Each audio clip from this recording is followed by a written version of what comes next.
Hi, friends. Yesterday, we left our discussion of Mark 8:31 through 38 after Peter rebukes Jesus. Peter is essentially trying to convince Jesus that the way to fulfill his mission as the Messiah is not through sacrifice and death, but through power and prestige. But Jesus doesn't listen to the ways of the world.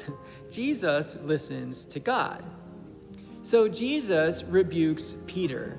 In Mark 8:33, Jesus says, "Get behind me, Satan, for you are setting your mind not on divine things, but on human things." Now that's a harsh rebuke for sure, but Jesus is not calling Peter the devil. In the original Greek, Satan is a legal term that's common in the court system. It refers to the accuser, or what we might call the prosecuting attorney. The accuser's job is to prove that the person on trial is wrong. So Jesus is essentially telling Peter to stop accusing him of being wrong about his impending sacrifice, suffering, and death. "Get behind me" is also an interesting phrase. It's the same phrase that is translated in other places, like in the very next verse, as "follow me." So Jesus is definitely correcting Peter, but he is definitely not rejecting Peter. Jesus is essentially saying, listen to me. Stop trying to prove me wrong with your expectations of who the Messiah is and what the Messiah does. You're thinking in human terms, in terms of power and politics and privilege. Instead, think in godly terms, in terms of sacrifice, humility, and service. Don't listen to the shouting voices in your mind or in the world. Listen to my gentle voice. Get behind my mission and follow me. After this exchange with Peter, Jesus begins his journey to Jerusalem and the cross, and he invites us to follow. In verse 34, Jesus called the crowds with the disciples and said to them, "If any want to become my followers, let them deny themselves and take up their cross and follow me."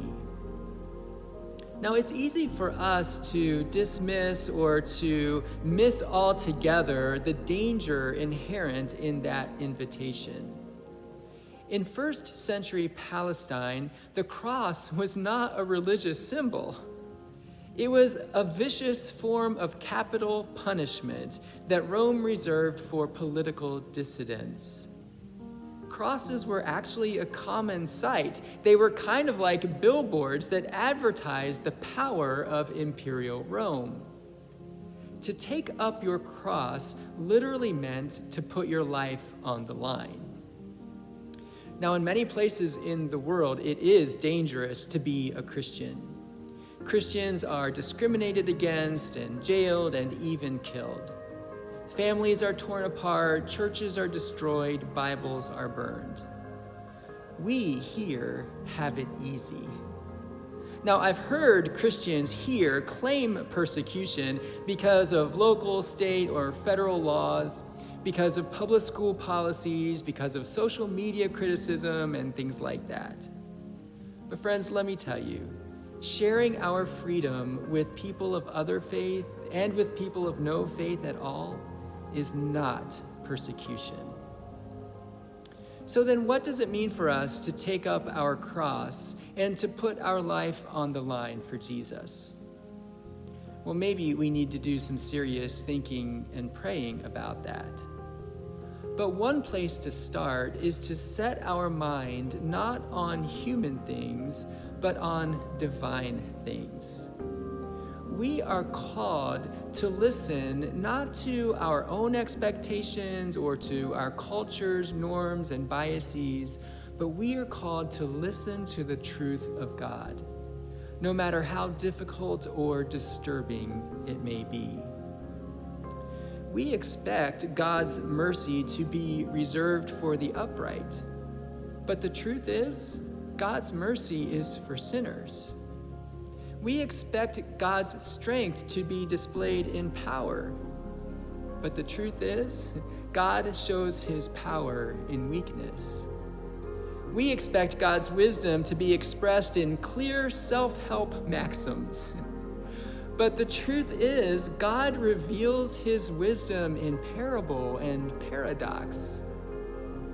We expect life to emerge from happiness and sunshine. But the truth is, God raises life from suffering and death. Thanks for listening. I'll see you again tomorrow.